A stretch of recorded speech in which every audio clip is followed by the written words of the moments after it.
Mas a comunicação completa deste Espírito, com referência especial ao cumprimento de seu ofício público, com a garantia visível do Espírito Santo descendo sobre ele em forma de pomba, foi feito participante de seu batismo. Mateus 13,16, quando também recebeu seu primeiro testemunho público do céu, versículo 17, que novamente repetido recebeu o comando adicional de ouvi-lo, Mateus 17,5, projetando o profeta que deveria ser ouvido sobre pena de extermínio total, Deuteronômio 18, verso 18 ao 19, e portanto ele disse que era, abre aspas, cheio do Espírito Santo, fecho aspas, Lucas 4:1, e selado a esta obra pelo sinal anunciado de Deus, João 1:33. Isto foi o fundamento do discurso do Pai no Filho como encarnado. Ele falou nele pelo seu Espírito, assim fez nos profetas dos tempos antigos, 2 Pedro 1:21. E aqui em geral a profecia de Cristo e a deles concordaram. Resta então mostrar em que sua preeminência acima deles constituiu, de modo que a palavra, abre aspas, falada, fecho aspas, por ela seja principalmente e eminentemente atendida, que é o argumento daquilo que o apóstolo tem em mãos neste lugar. Oitavo ponto. As preeminências da profecia de Cristo acima da de Moisés e de todos os outros profetas eram de dois tipos. Primeiro, tal surgiu de sua pessoa que era profeta. Segundo, tal como acompanhou a natureza e o modo da revelação feita a ele. Primeiro, eles surgem da infinita excelência de sua pessoa acima de Moisés. Isto é, o que o apóstolo do fim deste versículo insiste até o final do capítulo, fazendo seu discurso sobre ele à base de suas exortações. Devo, portanto, remeter a consideração para o seu devido lugar.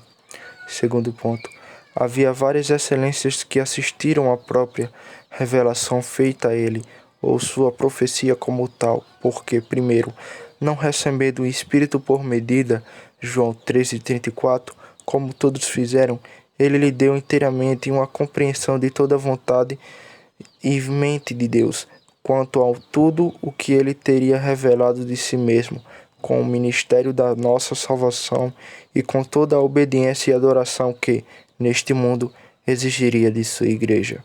Abre aspas, agradou ao Pai que nele haja toda a plenitude, fecho aspas, Colossenses 1:19, isto é, da graça e verdade, João 1:17, não lhe concedendo irradiação transitória por eles, mas uma permanência constante com eles em sua plenitude.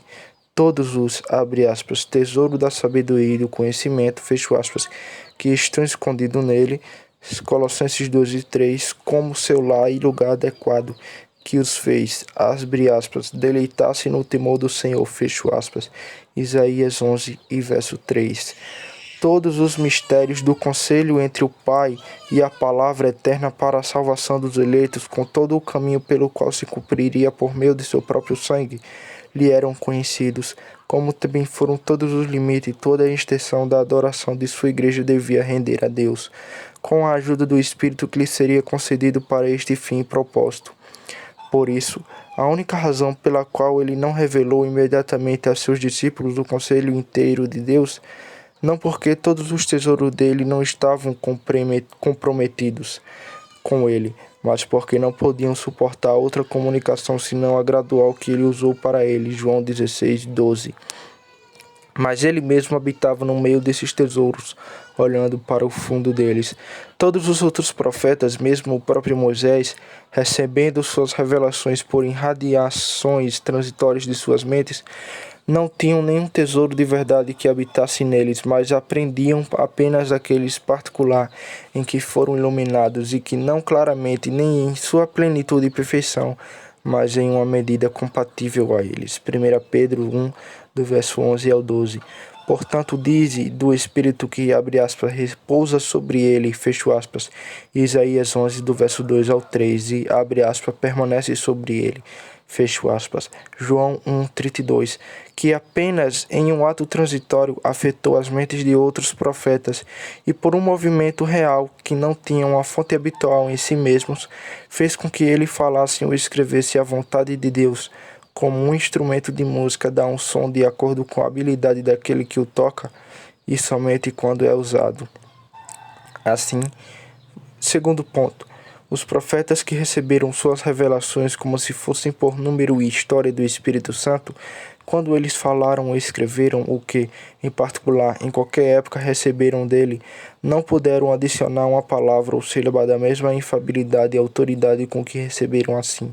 Mas o Senhor Jesus Cristo, tendo todos os tesouros da sabedoria, do conhecimento e da verdade escondidos e guardados nele, fez em todos os momentos, com todos os meios, com igual infabilidade e autoridade, dando a mente e a vontade de Deus como quisesse no que ele falou, tendo toda a sua autoridade falando sobre isso, e não da consonância com qualquer coisa revelada de outra forma.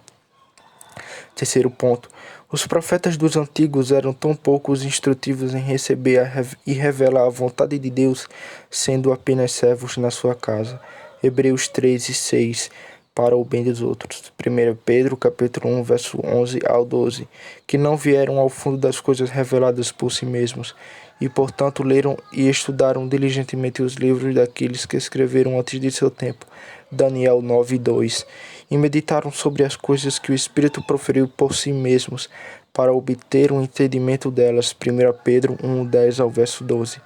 Mas o Senhor Jesus, o Senhor, em sua própria casa, teve uma compreensão absolutamente perfeita de todos os mistérios que lhe foram revelados, e por ele aquela sabedoria divina que sempre habitava nele. Quarto ponto. A diferença não era menos entre eles em relação às revelações feitas a eles e por eles. Pois, embora a substância da vontade e da mente de Deus em relação à salvação pelo Messias tenha sido conhecida de todos eles, ainda assim foi tão obscura para Moisés e os profetas que se seguiram, que eles ficaram longe da luz desse mistério para João Batista, que não se levantou com a apreciação clara e distinta ao menor dos verdadeiros discípulos de Cristo. Mateus 11:11. De onde a doutrina da lei por Moisés para instruir a igreja neste mistério por esses tipos de sombras, não por ser igualada a essa graça e verdade que foram trazidas por Jesus Cristo. João 1, do verso 17 ao 18. Veja Efésios 3, do verso 8 ao 11, Colossenses 1, do verso 26 ao 27, Tito 2:11, 2 Timóteo, capítulo 1, verso 9 ao 10. Nestas e outras coisas da mesma importância, o Pai falou no Filho e preeminência acima dele, falando em Moisés e os outros profetas. Por isso, o apóstolo coloca esta consideração na cabeça de seus argumentos, para comparar e observar as coisas reveladas por ele, pois, mesmo todas essas coisas têm influência em seu argumento atual, embora o principal enfoque dele seja posto na excelência de sua pessoa, do que em geral depois. Nono ponto.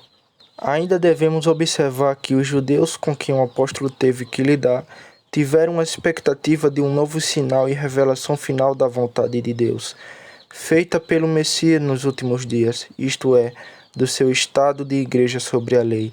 Alguns deles de fato imaginaram que o grande profeta prometido em Deuteronômio 18 teria sido distinto do Messias. João capítulo 1, verso 20 ao 21. Mas a expectativa geral da igreja para a revelação completa da vontade de Deus foi sobre o Messias. João capítulo 4, verso 25. Do mesmo jeito, eram seus doutores da lei mais antigos, que retêm qualquer coisa da tradição de seus pais, afirmando que a lei de Moisés era alterável pelo Messias e que em algumas coisas deveria ser assim.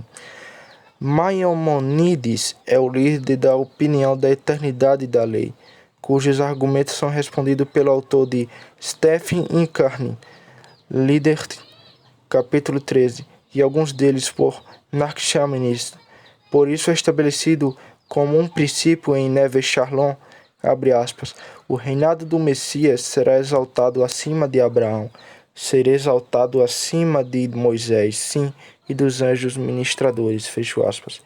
E é para a excelência da revelação que ele é feito por ele, que ele é tão exaltado acima de Moisés, de onde o próprio Maimonides reconhece Tractarque de Regiburg, que na vinda do Messias, abre aspas, coisas escondidas e profundas, isto é, do conselho de Deus, devem ser reveladas ou abertas para todos, fecho aspas.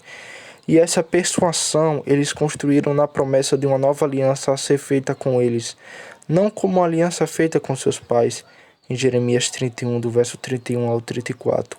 Daí, o autor antes mencionado conclui que foi os julgamentos dos doutores antigos que eles deveriam receber uma nova aliança da boca de Deus, e toda a sua adoração sendo anexada e subvertente à aliança que foi feita com ele no Horebe. Após a remoção daquela aliança, houve necessariamente um novo tipo de adoração, subserviente a ela. De todas essas observações, podemos evidentemente perceber em que a força do argumento do apóstolo repousa, que ele insiste na mesma entrada de seu discurso, antes insinuando de seus próprios princípios, que os pressiona abertamente com a razão, o que ele fez depois. Eles reconheceram que o Messias deveria vir, que ele deveria ser de maneira especial o Filho de Deus, como devemos mostrar, que nele Deus finalmente revelaria sua mente e vontade para eles, e que esta revelação, em muitas contas, seria muito mais excelente do que a antiga feita por Moisés e pelos profetas, e que tudo foi realizado no ministério de Jesus Cristo, e isso em si mesmo nos últimos dias de sua igreja, de acordo com o que há muito antes previu. Ele afirmou e prova de onde foi fácil para eles reunirem a necessidade de aderir à sua doutrina e instituições, apesar de quaisquer argumento contrário. Mas além disso, o apóstolo nestas palavras abriu a fonte de todos os seus argumentos subsequentes, fluem, fixando o que trouxe a vida e a imortalidade para a luz pelo Evangelho, e daí leva a ocasião para entrar na parte dogmática da epístola, na descrição da pessoa de Cristo, do Filho de Deus e de sua excelência, em que Deus lhe falou, para que considerassem com quem deveria tratar, em que ele prossegue até o final deste capítulo. Mas antes de prosseguirmos, ficaremos aqui um pouco, para considerar algumas coisas que podem ser um refúgio para os crentes na sua passagem, na consideração das verdades espirituais que, para o uso da igreja em geral, nos são expostas nas palavras que consideraremos. E a primeira é a seguinte. Primeiro, a revelação da vontade de Deus quanto a todas as coisas relativas à sua adoração, a nossa fé e obediência é peculiar e em uma maneira de eminência do Pai. Isto é o que o apóstolo afirma em parte como a cabeça e a fonte de seu discurso completo. E isso agora será um pouco mais clareado e confirmado, para o qual podemos observar, primeiro, que todo o mistério de sua vontade antes da revelação dele estava oculto em Deus, isto é, o Pai. Efésios 13:9. Estava escondido dos olhos dos homens e dos anjos em sua eterna sabedoria e conselho. Colossenses 1, do verso 26 ao 27. O Filho de fato quem é, e desde a eternidade estava, abre aspas, no seio do Pai, fecho aspas.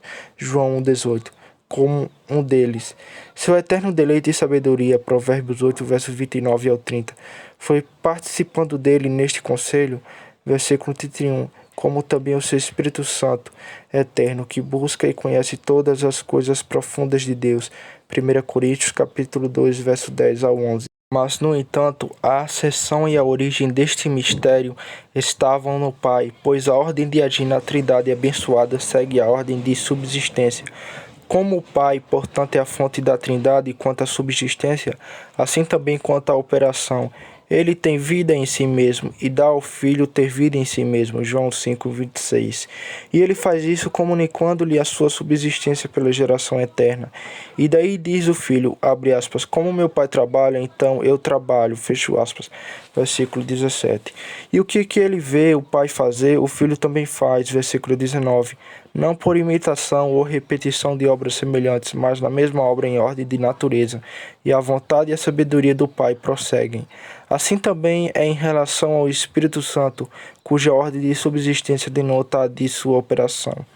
Segundo ponto, que a revelação do mistério da vontade de Deus, tão escondida no conselho de sua vontade desde a eternidade, sempre foi feita e dada na perseguição e na realização do propósito do Pai, ou aquele propósito eterno da vontade de Deus que é a propósito da eminência atribuída ao Pai, Efésios 1, verso 8 ao 9, abre aspas, que Deus derramou abundantemente sobre nós em toda a sabedoria e prudência, desvendando-nos o mistério da sua vontade, segundo o seu beneplácito que propusera em Cristo, fecho aspas.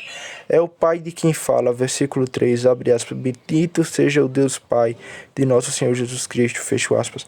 Agora ele abunda em nós em sabedoria e prudência, ou manifeste abundantemente sua infinita sabedoria no seu trando conosco, pela relação do mistério de sua vontade. E isso ele almeja, abre aspas, um bom prazer que ele nos propôs em si mesmo, fecho aspas.